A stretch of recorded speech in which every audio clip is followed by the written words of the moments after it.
Bismillahirrahmanirrahim. Assalamualaikum warahmatullahi wabarakatuh. Kami dari kelompok 5 akan membahas materi dengan judul MSDM dan rancangan pekerjaan. Materi pertama akan dibahas oleh Saudari Rizky Amelia mengenai strategi sumber daya manusia untuk keunggulan bersaing. Materi kedua dipaparkan oleh Saudara Edi Aswar mengenai batasan-batasan dalam strategi sumber daya manusia. Dan materi ketiga dipaparkan oleh Saudari Nur Halimah mengenai perencanaan tenaga kerja. Bismillahirrahmanirrahim. Baiklah, saya akan memaparkan materi yang pertama mengenai strategi sumber daya manusia untuk keunggulan bersaing.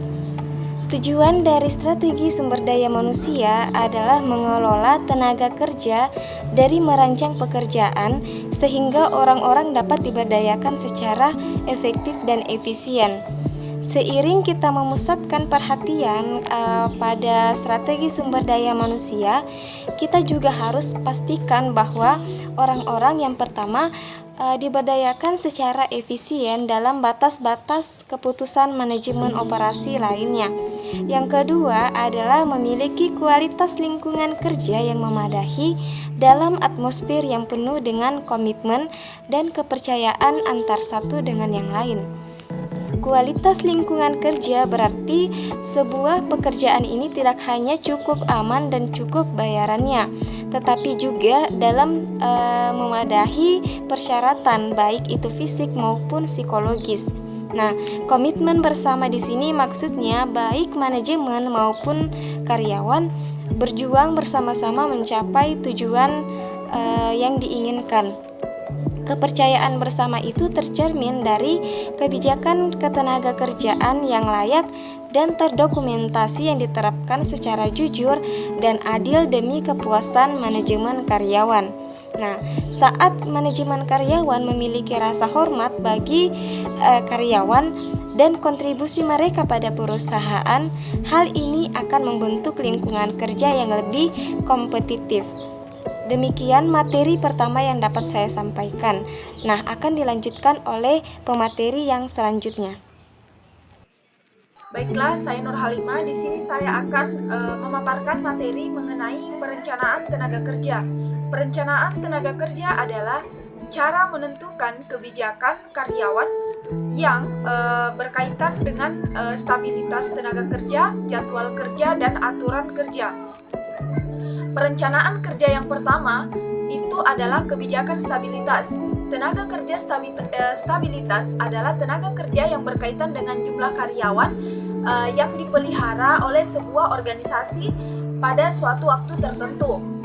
Nah, terdapat dua kebijakan dasar yang berkaitan dengan stabilitas. Yang pertama itu ikuti permintaan dengan tepat. Titik dengan mengikuti permintaan secara tepat akan menjaga biaya tenaga kerja langsung yang terkait dengan produksi, tetapi akan menimbulkan biaya lain. Yang kedua itu adalah menjaga jumlah karyawan konstan. Maksudnya adalah dengan mempertahankan jumlah karyawan dengan konstan berarti perusahaan atau organisasi mempertahankan karyawannya yang terlatih dan menjaga biaya perekrutan, pemberhentian dan pengangguran menjadi minimum. Perencanaan pekerjaan yang kedua adalah itu jadwal kerja. Walaupun jadwal kerja standar ini di Amerika Serikat masih 8 jam per hari untuk 5 hari kerja per minggu, terdapat beberapa variasi terkenal saat ini adalah jadwal kerja yang disebut dengan flex time dengan batas-batas tertentu.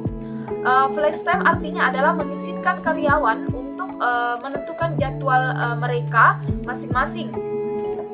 Kebijakan flex time ini memungkinkan seseorang karyawan dengan memberitahukan terlebih dahulu untuk berada di tempat kerja pada pukul 8 atau lebih atau kurang dari jam 8 waktu tersebut.